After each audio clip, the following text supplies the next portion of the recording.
Hey everybody, Troy from the Do-It-Yourself World and the OffGrid Project. And this is another video in the series on how to get your house off the grid for $5,000 or less.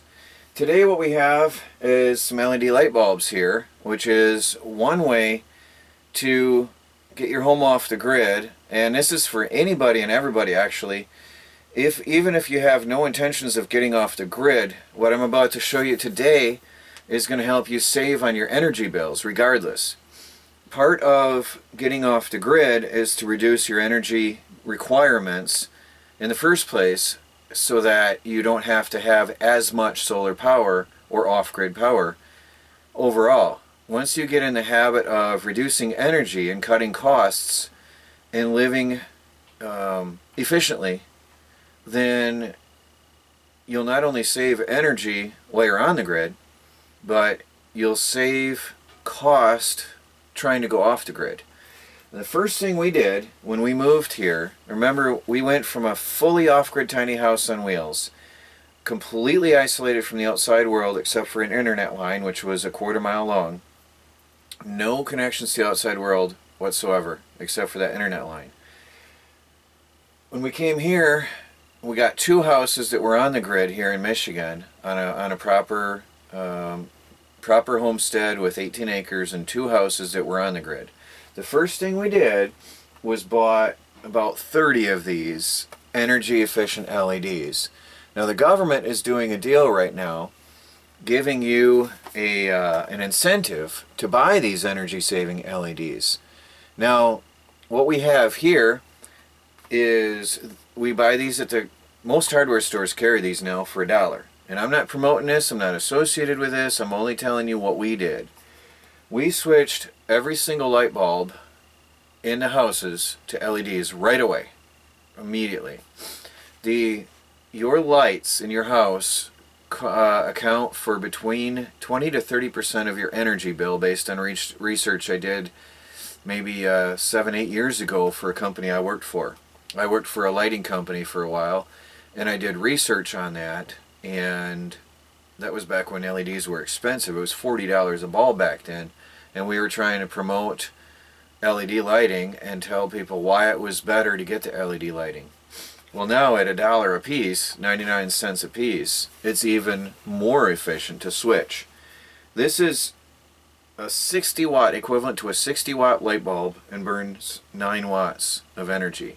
These are not the highest grade or the most efficient that you can get, but for $1 you can't go wrong. Brightness is 800 lumens, and it says estimated energy cost is $1.08 a year if you're on the grid. Now if you compare that to a normal 65 watt light bulb, I guess you can take multiply that by about 6, so it's about 1/6 of the energy cost by switching to this, each bulb. When you're on the grid, or when you're off the grid, your 9 watts is so important compared to a 60 watt light bulb. Burning less energy is going to save you a ton of money long term. If you have less energy needs, then you don't need as many solar panels or batteries, and you can reduce your cost of your solar power system, or wind for that matter. So number one, reduce energy cost. One of the top consumers of energy is your light bulbs. Now I also found today something really great. This is great. This is going to save us. I love it. They're sort of funny looking, and I've never seen these before at this price. This was $1 and some change. This one was like $1.30. This is a LED security light, on and off on at night, off in the day. This is awesome. So all I do, it's a dusk and dawn auto sensing LED light bulb, which we're going to install today. Actually, it must be all inside because I don't see any. Oh, there it is. There's the sensor. We're going to install these today actually in our yard lights out front. The reason being, we have to have security at night. We need to see what's going on out there. But we don't have to turn it on and off ourselves. This is automatic, and that's great. Another one I have, which is really good, brand new today, and I think these were $3 a piece, is something I've never seen. It's a motion sensing automatic LED light. So these I'm going to have to point out, but this is good. This is very, very good, because now you can have this plugged in to your power bank 24/7 and not worry about burning power. But yet, if you come home at night, your light comes on for you automatically. If intruders come along, your light will flip on for you automatically. I may even get a couple more of these and put them in areas where Melanie forgets to turn off the light sometimes, like in your bathroom, for example, where you're in there and out, or at night if you're stumbling around in the dark, and these pop on for you and then go off a little bit later. So that's a great little addition to our off-grid homestead. It's going to help us a lot. Which brings me to the next point on how to save energy and cut your costs. Whether you're on the grid or going off the grid, or you are off the grid, turn off your lights. You walk into a room, you flip on the light. You walk out, you turn off the light. Let me show you something convenient I've got right here, which I need to finish reviewing. Incredibly convenient. I have a remote control. I don't know if it's going to work if I point it up in the air. On, off. On, off. And that's tied into the same line that runs throughout here on our off-grid power. So that's so convenient. Alright, I'm going to show you these in a separate video, and I'll finish the review on these. We've been using these for a while, testing them out. It is I don't know if I've got any right here. It's a little plug. Now unfortunately it takes 2 outlets. It covers 2 outlets, but it's going to save you a lot of energy in the long run, because you just simply turn it on, turn it off, and one remote controls 4 different outlets, and there's 2 remotes comes in a kit with 4 outlets. I'll put the links down below in this video. When I finish the review soon, I'll show you all that. That's incredibly awesome for off-grid living, for somebody especially who has a hard time remembering to turn on and off the lights. And if you go to bed and you're like, oh, I forgot to turn the light off, click, no problem. I like that a lot. That's very good. Or you get up in the night, click, light on. I like that. You can also put one of these outdoors if there's something out there and you want to just check out your window, something scaring you tonight, click, got light. You don't even have to get out of bed, just look out your window. So that's a good little off-grid addition. I've been running it extensively here for a while on off-grid solar power to make sure that it was compatible, because I wasn't quite sure with the power inverter and all that. These electronic things, you just got to be sure. Turn off your lights when you leave the room. Very important. It'll save you a lot of energy. Something else that's going to save you a lot, and people are used to, the microwave. I don't know, there's a lot of talk whether they're good for you or bad. I don't know. A lot of theory is it's not good for you. I'd rather err on the cautious side, and we got rid of our microwaves. When we moved in here, we got rid of the microwaves first thing. We don't use them, we don't like them. I think microwaves have some cool electronics pieces inside for experiments, and that's about it. So get rid of the microwaves, okay? And get used to reheating your food in the oven or on the stove. That's a big deal, and it's really not, I mean, that's going to save you a lot of energy, and it's really not a problem once you get used to it. It's very simple. It's what I've been doing for years and years and years. Your stove, if you have an electric stove, switch to propane or natural gas. That's going to save you a lot. Electric stoves are not very efficient, I think, unless you get an induction cooker, which you can run off the grid. We've had induction cookers that we've been experimenting with on our 1600 watt solar power. Now if you've got a 2000 watt induction cooker and 1600 watts of solar panels, you can't run it even in peak sunlight without drawing down your battery. But they're so mega efficient that it's the most efficient way to cook. So that might be a future video showing the induction cooker on off-grid living with bright sunlight.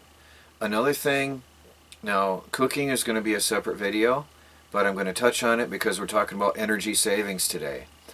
Solar powered ovens, and they theoretically cook on days like this, but for me it's too slow. I'm not that patient with that. I've tried it, it works, but I just am not that patient to wait for my food to cook that slow on cloudy or rainy days, but they work. Also, the Silver Fire series of camp stoves and survival stoves we use. In the summer we use them a lot, and in the fall up through the winter months. It takes a handful of twigs to cook an entire meal and can serve your whole family. I've shown you that stuff before. Coming up and throughout this video series, I'm going to cover that when we talk about cooking, off-grid cooking. Use your wood stove. That's another thing. That'll save you energy. But finding ways to cook on reduced energy consumption is going to save you a lot. Get rid of the electric stove. Really, that's terrible. Get an induction cooker if you want to go with electric, and that is much, much better. The toaster, if you go with a cast iron frying pan, you can have some really nice toast. Or if you have a propane burner, you can cook using those camp toasters, the Coleman camp toaster, and cook right over your flame. Or if you use your survival stoves, you can use it and make toast right over that. The toaster is not necessary. Cooking on a frying pan or a griddle over your propane stove or on your wood stove is going to be just as fast and convenient as an electric toaster and save you a ton of money overall. So switching out your electric appliances will save you money overall. Oh yeah, let me grab something else which I showed recently, but I should show it while we're talking about saving energy and cutting costs, both on the grid and off the grid, but also preparing for your transition. Be right back. Making coffee can be done off the grid and have the full flavor of a brewed pot. Now I've done a full review on this. This is the simple workings. I did a full review on this earlier. If I remember, I'll put the link down below. I see that some people have already been purchasing this, and I do get a little bit of credit from Amazon for any purchase you make. I bought this myself with my own money to show you and for our own daily use. If you boil a pot of water, whether on your wood stove or propane or whatever, or your induction cooker, you can brew a full flavored pot of coffee if you desire, just like you normally would. The size of that is as big as what you get in a normal full pot. So yes, I saw somebody mocking me about, well, what if you want to brew a whole pot? So you put a pot under here and you brew it. You brew a whole pot. That holds a lot of coffee grounds. Not a problem. So you can brew a cup, you can brew a pot, you can brew a lot of coffee in that. If you don't have one and you're thinking about going off the grid or you want to save energy, go ahead and get one. I'll put the link down below. That is great. Really, really good. And it gives you the full flavor. I love it a lot. Also, I'm going to have to slide myself over here. Another way to save energy, if you don't have one already, get an LED TV. These are going to save you a lot. Your old television burns, I don't know, anywhere between 50 to 150 on up watts, maybe even 300 watts.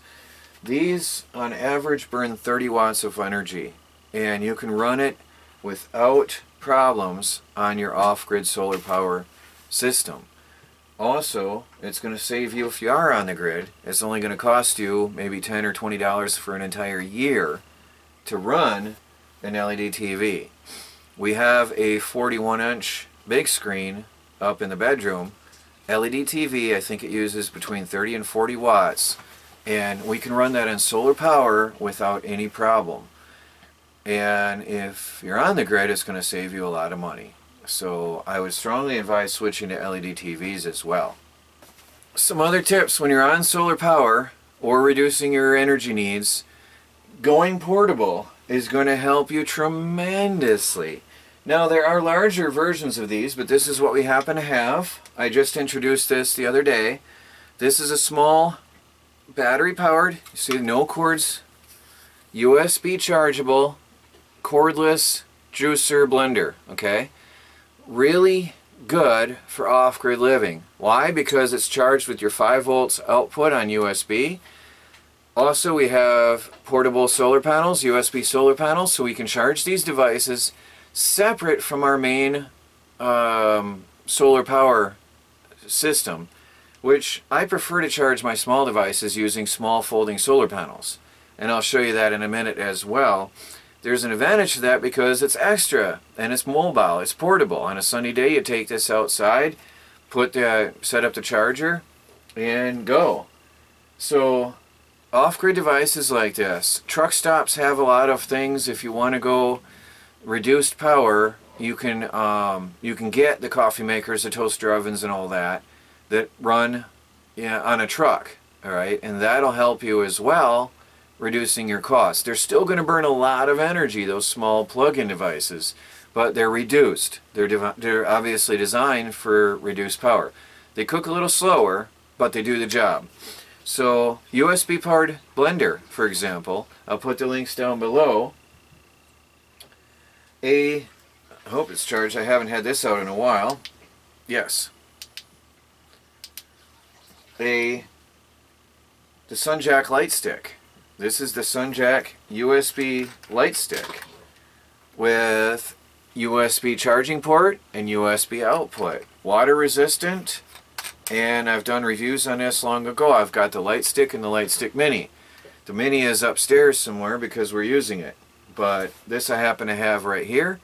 And for years I've used the Sunjack primarily for lighting. Right now I'm using something else that I'm working with, so that's why this one has been sitting in the desk. But portable LED lighting, USB chargeable, you can charge it outdoors, you can charge it on portable solar panel sets, and it's going to save you a lot of energy because you don't have to plug it in while it's running. Also, for beginners, if you want to start saving energy, you want to learn about solar power and start experimenting now, you can get yourself a small solar panel kit, which I will put together for you in a future video, and show you how to set it up and how to use it. And these are perfect for beginners who want to save money, go off the grid, and learn how to use solar power. These small devices, because you can charge them up on the smaller amounts of energy and use them at night to light your home. I also got the Mako desk lamp, which I love. It is a camping 3-level LED desk lamp, which is surprisingly bright. And Melanie has actually taken this from me because she loved it so much for her crafting. Okay. Also, USB chargeable, has its own built-in battery set, and saves you money because, oops, I turned it on. You can charge this on even the smallest of solar power units. With his small solar panel, a small portable battery pack, you can keep this charged and you can save on your energy bill. So cutting your energy costs, that's a big deal. Converting your refrigerator, and we'll get into that another video that separately, converting a freezer into a refrigerator. Take a chest freezer. When you open your refrigerator door, a big behemoth upright, when you open the door, the cold falls out. Cold is heavy, it falls right out. Whoosh. Shut your door, fridge has to work to re-refrigerate that whole entire cabinet. You got a open top chest freezer, they're more insulated in the first place. Open the top, cold can't fall out. That's why you find in the grocery stores the open top freezers, and you're like, how can that be freezing? The cold air can't fall out. Pretty cool how that works. Now if you take a chest freezer, use the conversion kit that I used, you have, I forgot, well, I don't even look at it anymore. It just runs and it's so cheap and efficient. Well, I don't even worry about what it's using now after my preliminary testing.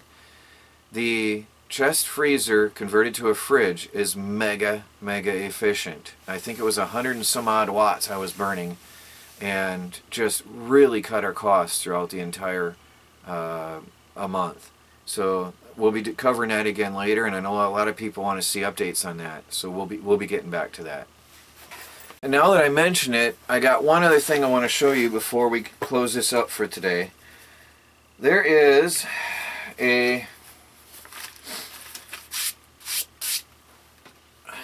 notice the brand, it's the same Sunjack folding solar panel, which I use to charge my Sunjack LED light stick. These are not very cheap, but they're awesome because they're portable. You can take them camping, hiking, backpacking, experiment with your off-grid solar power, and learn on the fly. So if you go camping, take that with you. It'll give you the experience learning how to use your portable devices like this and keep them charged on the go using these camping lights exclusively while camping and tenting. And you can be fully off the grid and have all the comforts like this. No problem. I have another, which I love, is the Suntactics folding solar panel. Now the benefit of the Suntactics folding solar panel is that it has 2 USB output ports, same as the other, but this one has one specifically designed for cell phones. It's an automatic setup. When it's a cloudy day or intermittently cloudy and you're charging a cell phone on solar, when a cloud passes over, you lose your charge. When the sun comes back, you gain charging again. The problem with a cell phone, the display comes on and off every single time you add or remove power, all right, the charging power. Well, on a partly cloudy day like that, the display going on and off is going to drain your battery faster than your solar panel can charge it. This one is automatic and does it in such a way that it doesn't cause your phone to flicker, and it charges your phone. So I would highly recommend people who are in potential disaster areas, flood zones, hurricane areas, to have one of these to keep their cell phone charged in emergency. Also for your hand crank and portable radios. Very important. I've got 3 more little items, since we're talking about mobile and portable, that I want to cover, and then we'll wrap it up for the day. I mean, I can go on and on and on, and throughout the series I will be adding things and teaching you more.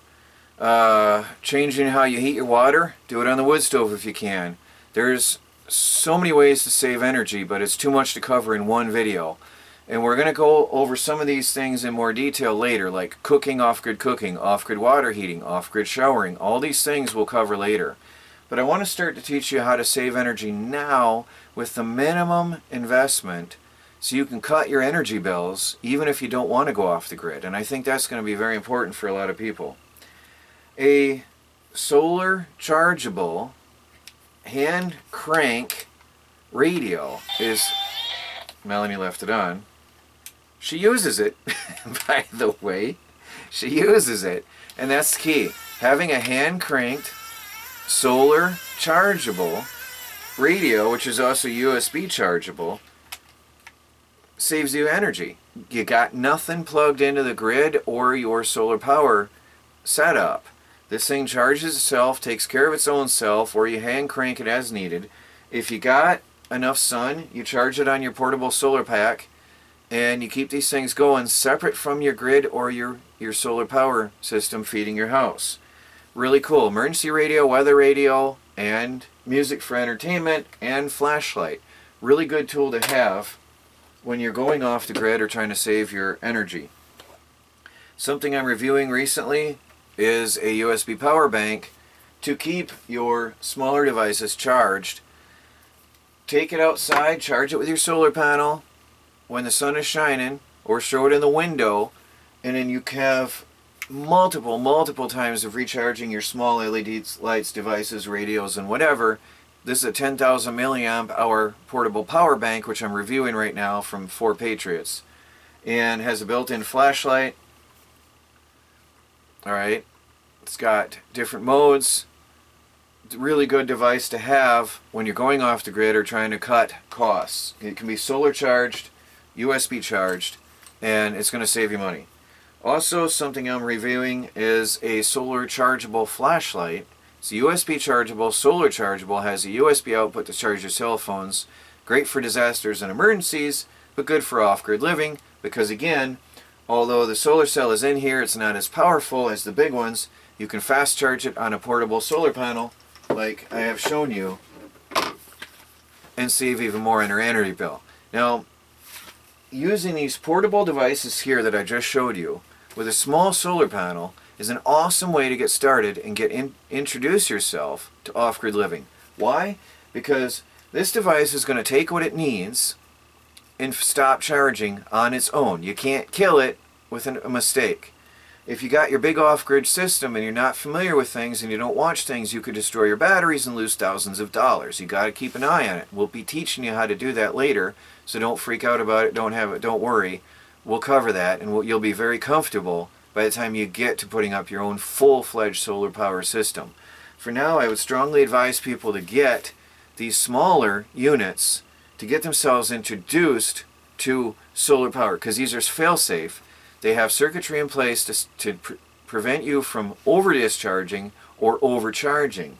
All these devices can be charged by the power of the sun with your portable solar panels, right, and have built-in protection. All of these devices is a great way to introduce yourself to off-grid solar living.